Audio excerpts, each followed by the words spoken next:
He laughed in my face, pointing at the logs. Books are clean as glass. You think you can fool a CFO? I just nodded. Don't touch the checksum.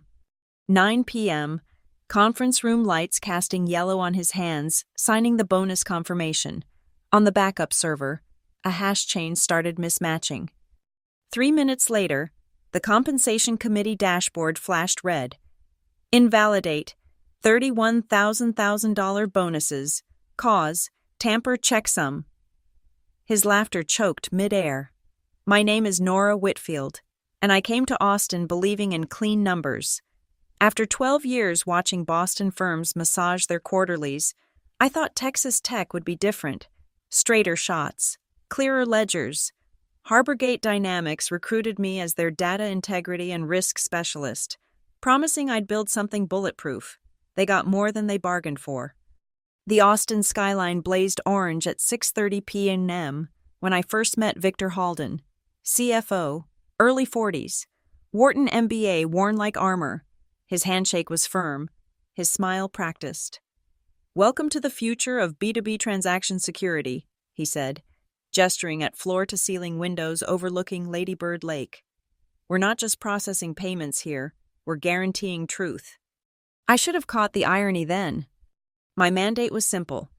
Design Sentinel Ledger, an immutable logging system that would make Harborgate's transaction integrity unquestionable, dual hash checksums, time lock witnesses, cryptographic proof that every penny moved exactly as recorded, the kind of architecture that makes auditors sleep well and fraudsters sweat.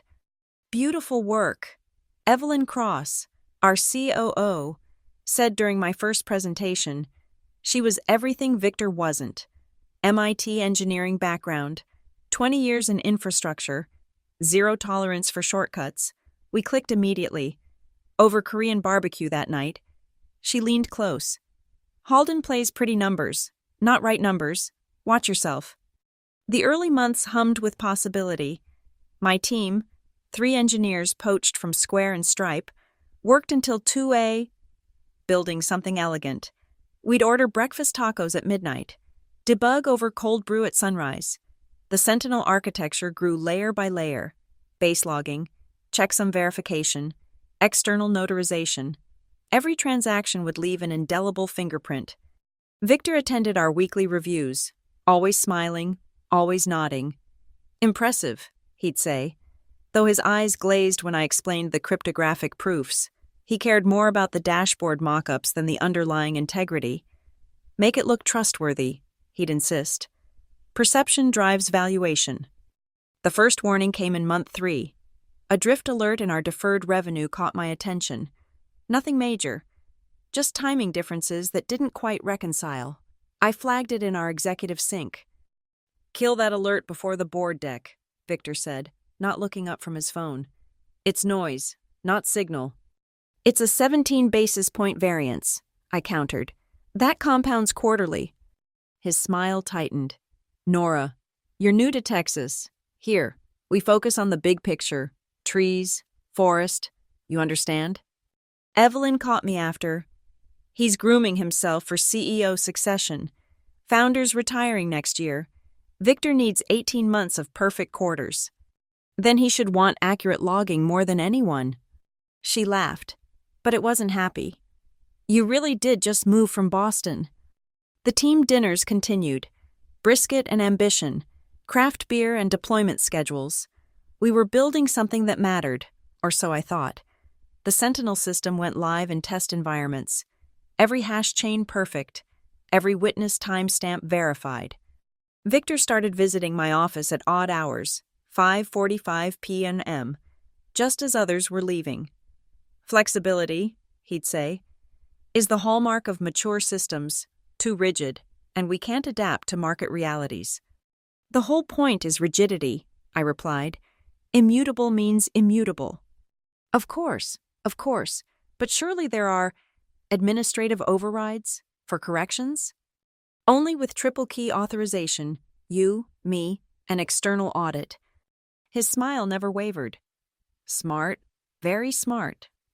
But I started noticing things. Junior accountants using spreadsheet templates, instead of the standard logging API. Direct input is faster, they'd explain. Victor approved it for month-end crunch, side calculations appearing in shared drives, numbers that would later flow into official reports without proper origination tracking. The ESG-linked facility deal made everything clear, $240 million, with a covenant requiring fraud incident rates below 0.25%. The kind of number that sounds easy until you realize every single disputed transaction counts against you. "We need this facility," Victor announced at the all-hands. "It funds our Series D runway. I have complete confidence in our ability to maintain the required metrics." That night, I pulled the preliminary numbers. We were sitting at 0.27%. Close, but not close enough for Victor Halden's ambitions. The numbers started bending in April. Subtle at first. Capital expenditures reclassified as operating expenses, then reversed just before audit reviews. Development costs that should have been expensed suddenly capitalized over 5 years. Victor's signature on every approval. Always time-stamped after 6 p.m., when the regular accounting team had left. "These allocations look aggressive," I told him during a Thursday review, sliding the variance report across his desk. He didn't look at it. "Aggressive is how we win, Nora. Conservative is how we stagnate." This isn't about conservative versus aggressive. It's about accurate versus misleading. His laugh was soft, patronizing. "You're a technician. I respect that. But financial reporting is an art. The log files?" He waved dismissively. "They're just recordings. The P&L statement. That's the truth that matters." The gaslighting started small. My invitations to audit committee pre-reads disappeared from my calendar. "Must be a sync error," Victor's assistant claimed. My risk assessment emails began getting translated before reaching the board. "I've clarified your technical language," Victor would say, showing me versions that softened every concern into vapor. The junior accountants learned quickly. Sarah, fresh from UT Austin, pulled me aside near the coffee machine. "Mr. Halden wants us to use the parallel worksheets for monthly consolidation. Says it's more efficient. That bypasses Sentinel entirely." She looked uncomfortable. "He said you'd approved it, that you were being overly cautious about implementation timing." "I hadn't approved anything." The side wallets appeared in May. During a late-night system review at 11:45 p.m., I noticed transaction flows hitting temporary holding accounts before final settlement. Money would rest there for exactly 71 hours, just past our standard audit window, then flow to permanent ledgers with backdated timestamps. "It's for reconciliation efficiency," Victor explained when I confronted him. "International transactions need staging areas." "These aren't international. They're domestic transfers being routed through offshore subsidiaries." His smile sharpened. "You're seeing shadows. Nora, maybe the Texas heat is getting to you." Evelyn found me in the parking garage that night, shoulders shaking with frustration. "He's setting you up," she said quietly. "Classic isolation tactics. Make you look hysterical. Undermine your credibility." "The numbers don't lie." "No, but he'll make sure people stop listening to you tell them." The ESG facility covenant loomed. Every week, Victor's updates to the board showed our fraud metrics improving miraculously. 0.24%, 0.23. Meanwhile, my Sentinel logs showed the real number creeping up, 0.29, 0.3. "Your system must be overcounting," Victor announced during a public dev sync. "Perhaps some false positives in the algorithm." I pulled up the raw data. Each flagged transaction has documentary evidence. These aren't false positives. "Then maybe your documentary standards are too strict. We're not running a forensic investigation here." The room laughed. He'd turned me into the overzealous hall monitor, the one who reminded the teacher about homework. But I kept documenting every manipulation, every bypass, every spreadsheet that mysteriously reconciled after hours. The Sentinel system captured it all. Immutable, time-stamped, hash-verified. The breaking point came in June. Victor called an emergency Friday meeting at 4 p.m. Most of the team already mentally checked out for the weekend. Good news, he announced. Our fraud metrics are now stable at 0.24%. The facility is ours. I pulled up my laptop. My calculations show 0.31% as of this morning. He turned to the room. This is why we need finance professionals reviewing technical assessments. Nora's system is excellent for recording, but interpretation requires experience. Math doesn't require interpretation. Everything requires interpretation. His smile was pure condescension. For instance, certain transactions flagged as fraudulent were actually authorized corrections. Removing those were well within covenant. Corrections still count under the facility terms. Not if they're properly categorized. He clicked to his next slide. Which is why I'm restructuring the risk assessment workflow. Technical logging remains with Nora. Risk interpretation moves to my team. Evelyn kicked me under the table, a warning to stay quiet. After the meeting, I found my access to the audit committee's SharePoint revoked. Streamlining permissions, the IT ticket read, Victor's name on the approval. That night, I sat in my apartment overlooking South Congress, laptop warm on my legs, watching transactions flow through the system, the beautiful, corrupt dance of numbers pretending to be what they weren't. The logs never lied, but nobody was reading them anymore. Except me. And I was about to make them impossible to ignore. The discovery came at 3:20 a.m. on a Tuesday. I wasn't supposed to be monitoring the demo sandbox. That was purely for sales presentations, air-gapped from production. But insomnia and suspicion make excellent partners. A GUID caught my eye. 7 Fate A9 B2C4 4497 88D1. Meaningless to anyone else, but I'd seen that exact identifier earlier in our production payment logs. The same transaction ID appearing in both environments was like finding the same fingerprint at two different crime scenes. I traced it backward, following the digital breadcrumbs through nested queries and joined tables. The GUI led to a vendor payment, $7.3 million to Riverline Analytics for strategic consulting services. The invoice was perfect, the approval chain complete, except Riverline Analytics only existed in incorporation documents and bank accounts. My hands shook as I dug deeper. Riverline's payments traced to another entity, Northwood Partners. Northwood's receipts flowed into something called the Executive Retention Pool. And the retention pool? That fed directly into the bonus calculation system. Victor wasn't just massaging numbers. He was stealing money, washing it through shell companies, and bringing it back as legitimate bonuses. I screenshot everything, hash-verified the evidence, and encrypted it 3 times over. Then I sat back, laptop screen painting my face blue in the darkness, and considered my options. If I reported this immediately, it would go to Victor's finance committee, a committee he essentially controlled. My evidence would be reviewed, assessed, and ultimately buried under concerns about misinterpretation and technical overreach. I needed something more, something that couldn't be disputed, dismissed, or deleted. "You look like hell," Evelyn said when I found her at 7 a.m., already in her office. I closed the door, activated the white noise generator she kept for sensitive conversations. "Victor's running a fraud loop through shell companies." She didn't look surprised. "How much?" "At least 20 million that I can trace, maybe more." "Can you prove it?" I showed her the screenshots. She studied them for a long moment, then leaned back. "This is a knife fight. Nora, you sure you want to bring a laptop to it?" "What else can I do?" "Change the rules of engagement." She stood, walked to her window overlooking the Austin skyline. "The bonus committee meets in 8 weeks. Victor's expecting his biggest payout yet, probably 15 million just for him. So make the evidence impossible to ignore, not by reporting it, by making the system report itself." That afternoon, I began writing Sentinel V2. Not an upgrade, a complete rebuild with one purpose: creating an undeniable chain of evidence that would activate automatically. The architecture was elegant in its brutality.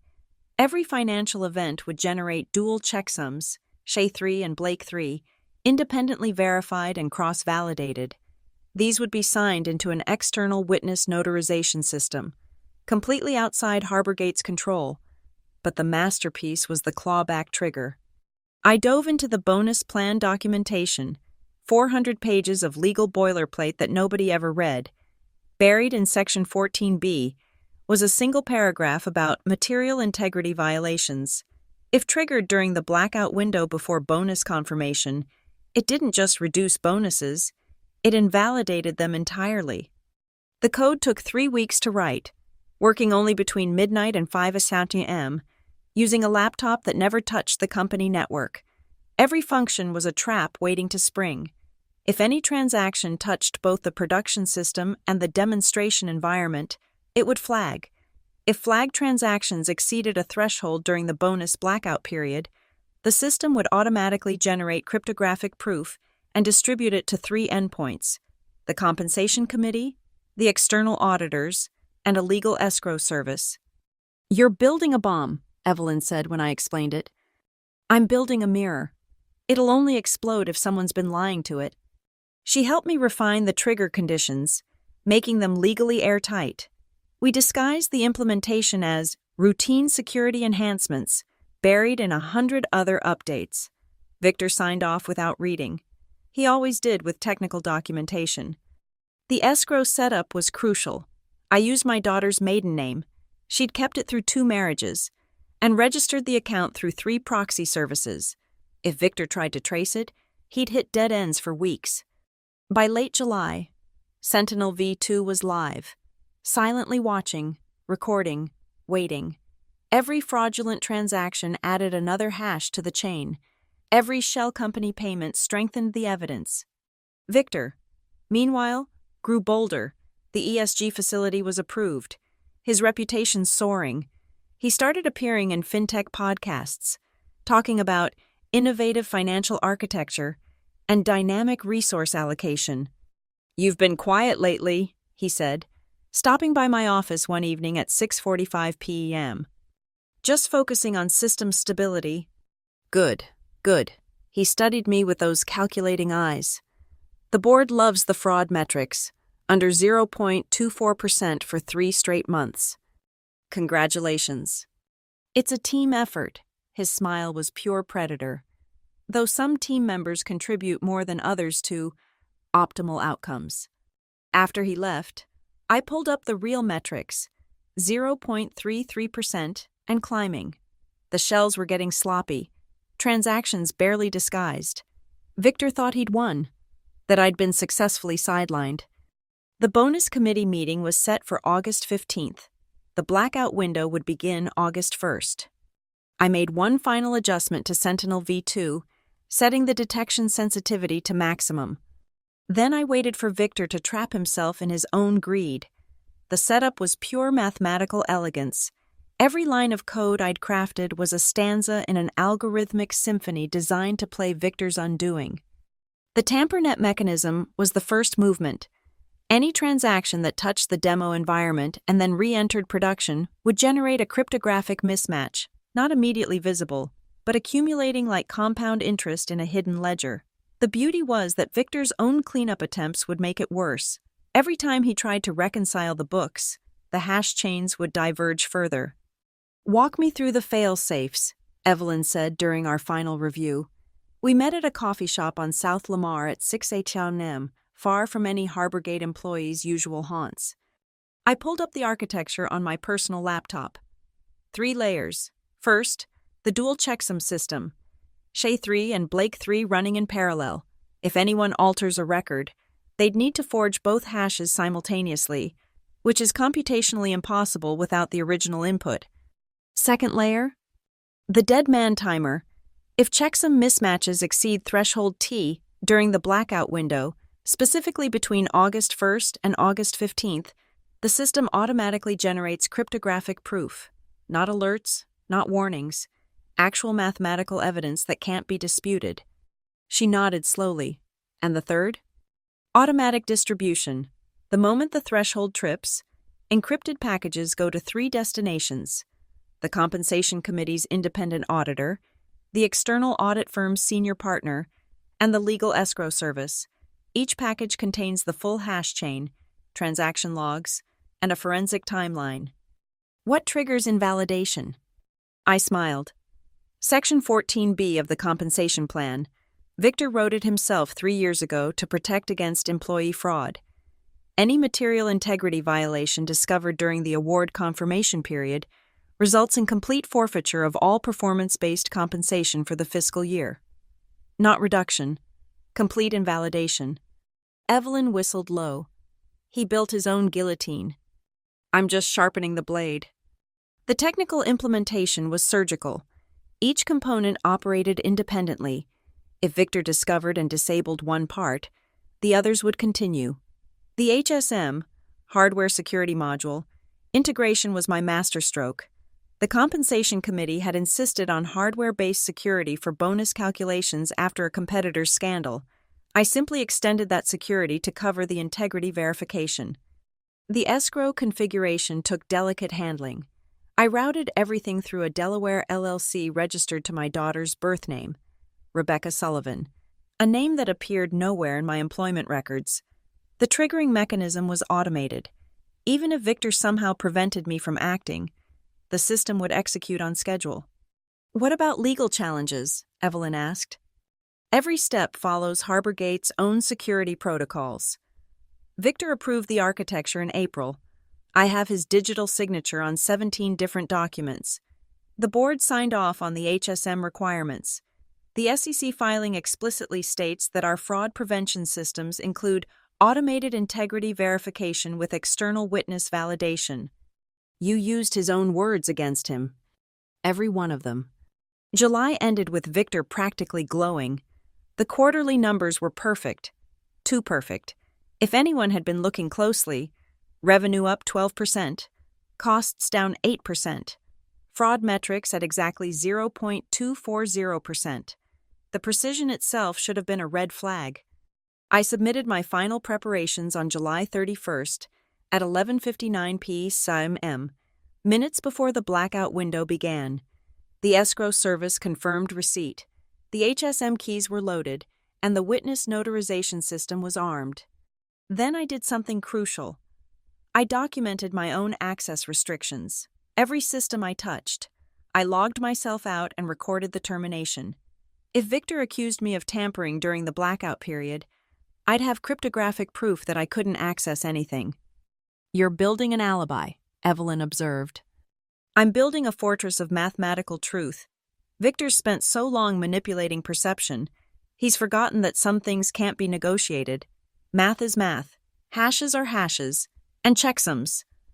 I pulled up the monitoring dashboard, where the first mismatches were already appearing. Checksums never lie. The numbers were beautiful in their devastation. Every shell company transaction created a new divergence. The Riverline Analytics payments showed up as phantom entries.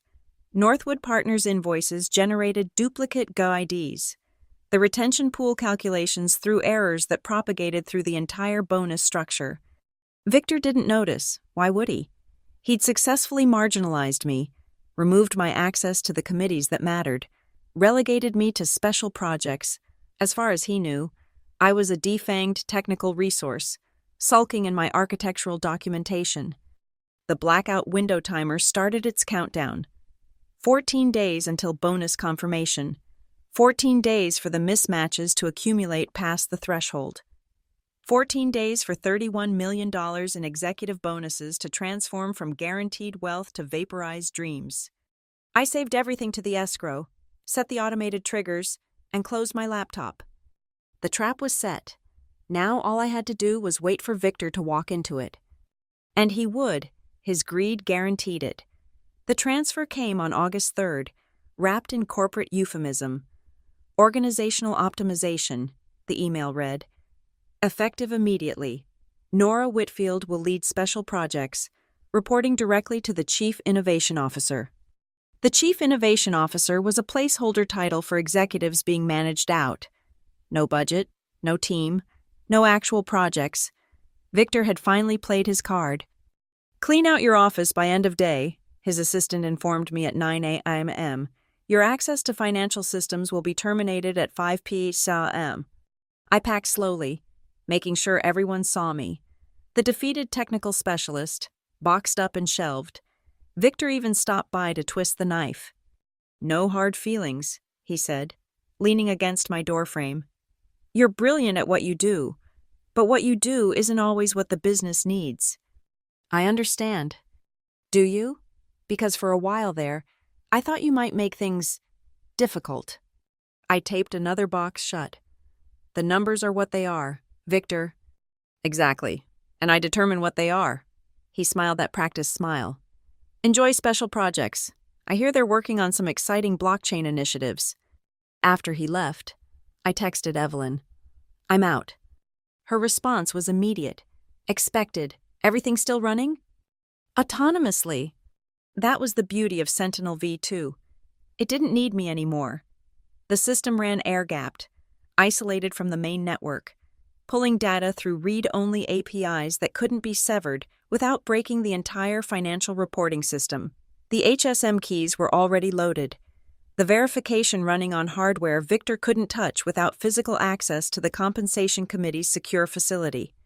I spent the rest of the week in my new office, a converted conference room with no windows and a printer that hadn't worked since 2019. The IT department, following Victor's orders, had stripped most of my access. I couldn't log into the financial systems, couldn't view the transaction logs, couldn't even see my old team's Slack channels. But I could see the public dashboards, and the mismatches were accelerating. August 7th, 12 discrepancies detected. August 9th, 37 discrepancies detected. August 10th, 91 discrepancies detected. Victor was getting sloppy. The quarter was ending. Bonuses were being calculated, and he was pushing through every delayed transaction, every hidden payment, every deferred reconciliation. The Riverline Analytics invoices alone generated 17 distinct mismatches as they cycled through the demo environment and back into production. Evelyn visited my exile office on August 12th. Pre-signing meeting is scheduled for the 15th at 9 p.m. after markets close. He wants to announce record bonuses in the Monday morning earnings call, 31 million total, with his personal take at 15.7 million. I pulled up the countdown on my phone. T-minus 58 hours until the blackout window closes. The threshold? We'll hit it by the 14th at current rates. The system will trigger automatically. She studied me carefully. You could still stop it. Call it a false positive. Say the system needs recalibration. Could I? Could you? I thought about the junior accountants being taught to cook books, the investors being shown false metrics, the years of gaslighting, marginalization, the slow assassination of professional integrity. No, I couldn't. The night of August 14th, I sat in my empty apartment, laptop open to the public status page. At 11:47 p.m., a small red indicator appeared in the corner of the dashboard, visible only if you knew where to look. Threshold exceeded. Integrity. Violations detected. Automatic reporting initiated. The encrypted packages launched simultaneously. The Compensation Committee's independent auditor would receive theirs immediately. The external audit firm's senior partner would see it when markets opened. The legal escrow would timestamp and notarize everything, creating an immutable record. I poured myself a glass of wine and waited. August 15th, 8:45 p.m. I wasn't invited to the pre-signing meeting, of course, but I didn't need to be there. Sentinel V2 would attend on my behalf. At exactly 9 p.m., Victor would sit down at the conference room table, surrounded by his enablers, ready to sign the bonus confirmation that would make him $15.7 million richer. At approximately 9:03 p.m., the Compensation Committee's dashboard would refresh. And at 9:04 p.m., Victor's laughter would finally stop. I closed my laptop, turned off my phone, and went to bed. Tomorrow would bring chaos, accusations, probably lawyers, but tonight, for the first time in months, I slept perfectly. The trap hadn't just been set, it had been sprung. And Victor didn't even know he was already caught. The call came at 9:17 p.m. from Evelyn. Her voice was controlled, professional, but I could hear the electricity underneath. "You need to see this. I'm in special projects, remember? No access to—" "Just come. Conference room A, now." I threw on a blazer over my jeans and drove downtown. Austin's lights blurring past. The security guard waved me through. Apparently, my badge still worked for the building, just not the systems. The executive floor was chaos. Through the glass walls of conference room A, I could see Victor standing, both hands planted on the table, face flushed. The compensation committee members sat frozen, staring at the wall-mounted display. In burning red letters, "Invalidate. $31,000 bonuses. Cause, tamper checksum." Below it, a cascade of evidence, transaction IDs, timestamps, hash comparisons, and a forensic trail that led directly through Riverline Analytics and Northwood Partners. I entered quietly. Victor's head snapped toward me. "You," he snarled. "What did you do?" "I built a system that tells the truth. You're the one who lied to it." The lead compensation committee member, Patricia Morse from the board, cleared her throat. "Mr. Halden, these automated findings show systematic manipulation of financial data. The shell company transactions alone. It's a technical error." Victor's composed mask was cracking. "Nora's system has a bug. She's been gunning for me since—" "Since when?" I interrupted. "Since you started routing seven-figure payments through demo environments? Since you created phantom consulting firms?" "I haven't had system access for 2 weeks. Victor, check the logs." The external auditor, connected via video, spoke up. "We received the integrity report at 8 p.m. The cryptographic evidence is conclusive. These aren't coding errors. They're documented financial manipulations with digital signatures and timestamps." Victor turned on me again. "You planned this. You sabotaged—" "I implemented exactly what you approved." I pulled out my phone, found the saved documents. "Your signature, April 12th, approving the Sentinel V2 architecture. Your signature, May 3rd, confirming the HSM integration. Your signature, June 19th, authorizing the external witness notarization system." I didn't know. "Page 17 of the architecture document, which you signed. Automatic integrity verification will trigger during compensation blackout windows if material discrepancies are detected. You literally signed off on your own judgment day." Patricia Morse stood. "Mr. Halden, under Section 14B of the Compensation Agreement, which you authored, any material integrity violation during the confirmation period results in complete forfeiture of performance bonuses." "All of them?" Victor's voice cracked. "Every penny, no accumulation, no deferral, no vested RSUs, zero." The general counsel, who'd been furiously typing, looked up. "The bank's already been notified. The ESG facility covenant has been breached. They're freezing the credit line pending investigation." Victor's legs seemed to give out. He sank into his chair, staring at the screen where the number kept burning. $31,000. Invalidated. "This is illegal," he whispered. "You can't just vaporize compensation." "It's not vaporized," I said. "It was never real. You were paying yourself with stolen money, washed through shell companies. The system just refused to let you make it official." The head of HR entered, followed by 2 security guards. "Mr. Halden, we need to secure your devices and credentials immediately." "You did this," Victor said, looking at me with naked hatred. "You destroyed everything." "No. You did this every time you moved money through Riverline Analytics, every time you touched the demo environment to clean your dirty transactions, every time you thought you were smarter than the math." Patricia Morse's voice was ice. "The board will convene an emergency session within the hour. Mr. Halden, you're suspended effective immediately pending investigation. Security will escort you out." As the guards flanked him, Victor made one last attempt. "The quarterly numbers. The earnings call. Will reflect accurate data for once," Patricia said.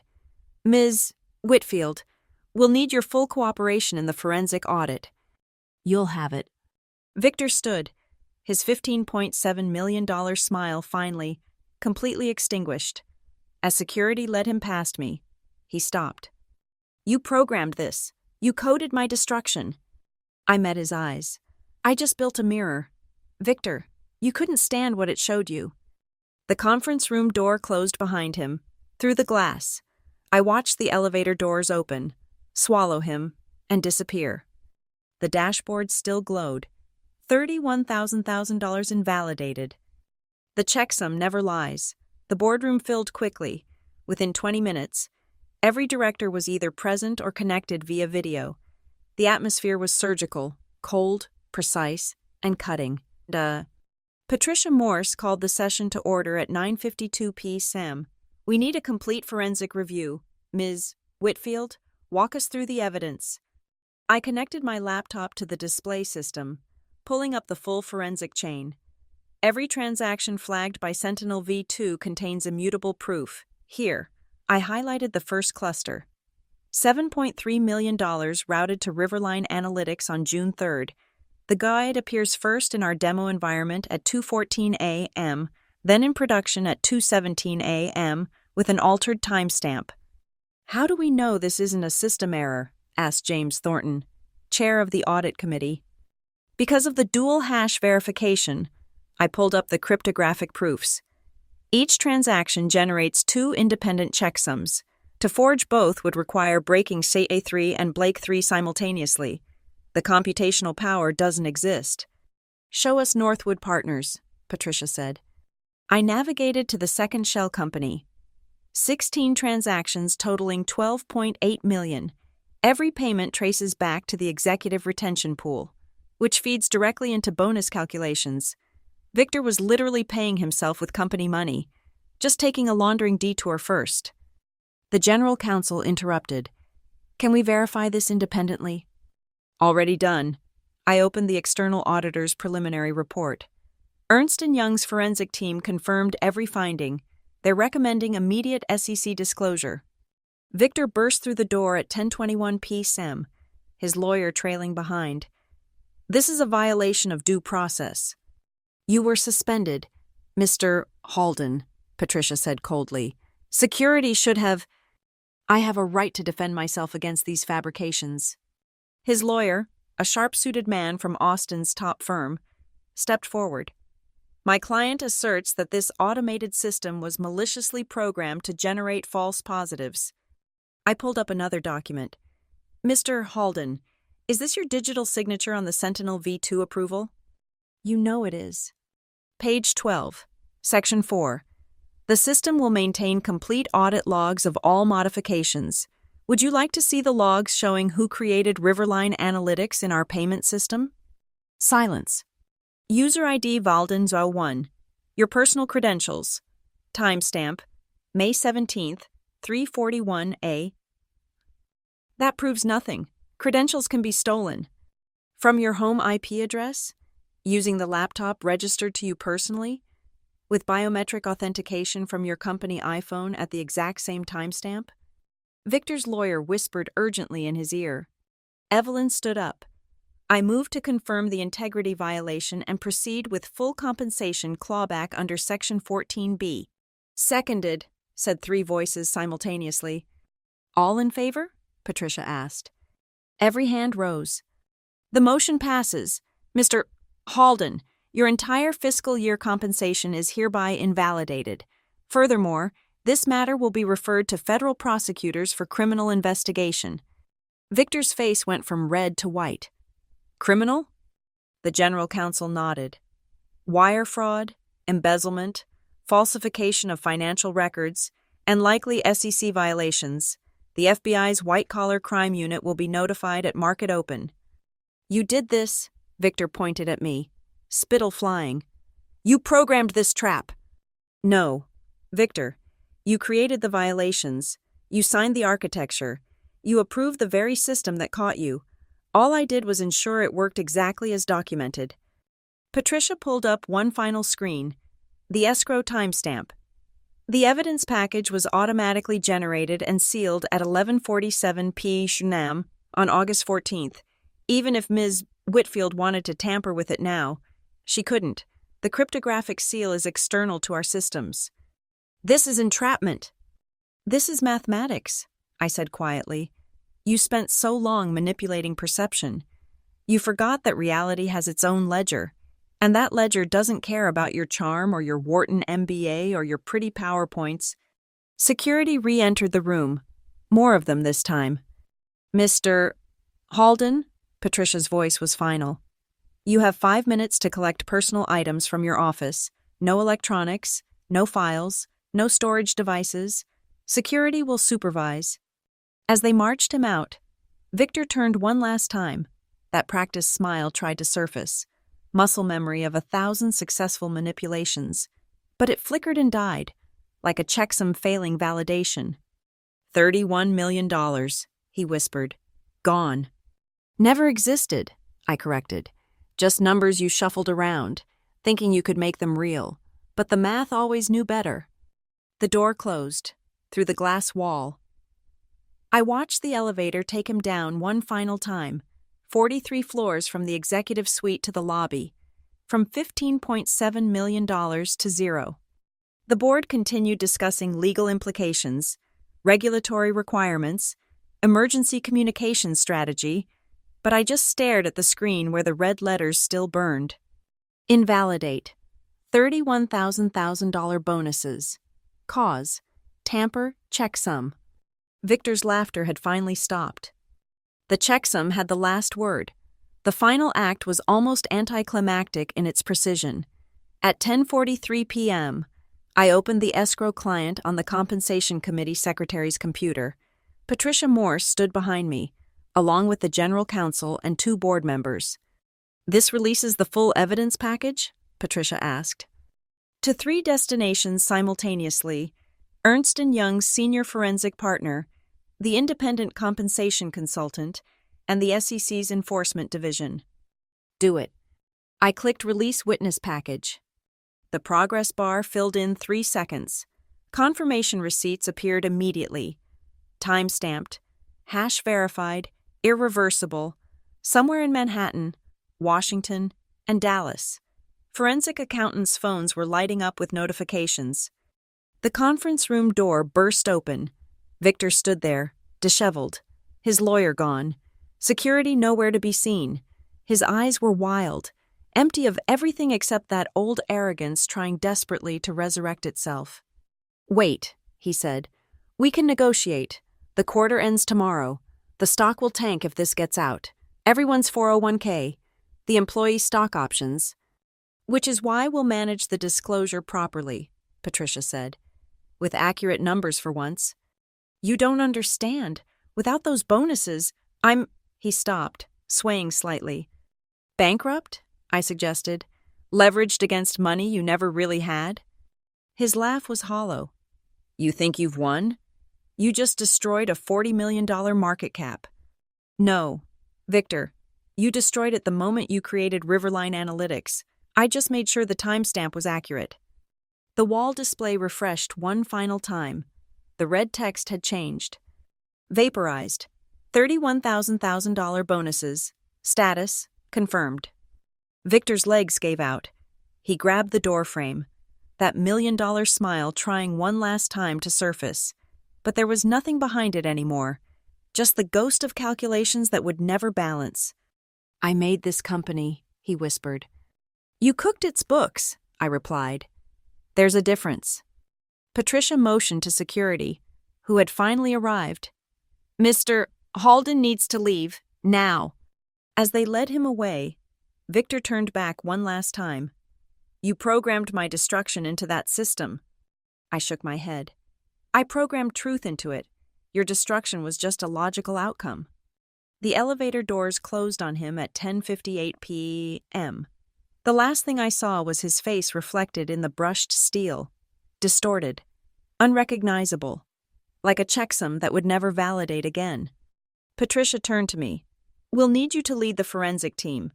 Full restoration of accurate financial reporting. I'll need my access restored. Done. And Nora? She paused. The board is discussing your new position. Chief Integrity Officer. First one in company history.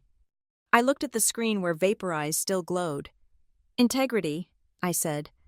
That's all I ever wanted to protect. Evelyn found me later in my old office, my real office, not the converted conference room. It was 11:45 p.m., and Austin's lights sparkled below like scatterplots of possibility. How does it feel? She asked. Like mathematics, clean, precise, inevitable. $31 million, gone in 3 minutes. It was never there, Evelyn. That's what Victor never understood. You can manipulate perception, massage numbers, charm boards of directors, but somewhere, in a server room or a blockchain or a cryptographic proof, the truth is running its own calculations, and the truth doesn't care about your quarterly targets. She raised an imaginary glass. To checksums that don't lie. To checksums that don't lie.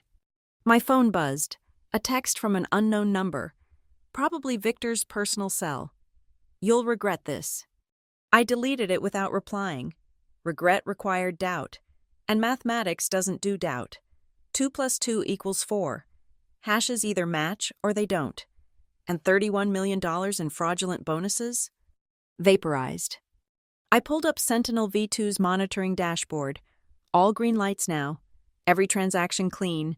Every checksum valid. The system hummed along. Watching, recording, protecting the truth with algorithmic certainty. Victor's laughter had tried to drown out the math. But in the end, the math had spoken louder. And its judgment was final. Checksum invalid, bonuses vaporized, truth restored. I closed my laptop and walked out of Harborgate Dynamics at midnight exactly. Tomorrow would bring investigations, regulations, and rebuilding. But tonight, for the first time in months, the numbers were honest. And that was worth more than $31 million of phantom bonuses. That was worth everything. Thank you for listening to this story of corporate revenge and mathematical justice. I'd love to know where you're listening from. Drop a comment below and let's connect. If this tale of checksums and comeuppance resonated with you, please subscribe to the channel and share your thoughts. What would you have done in Nora's position? Let me know in the comments.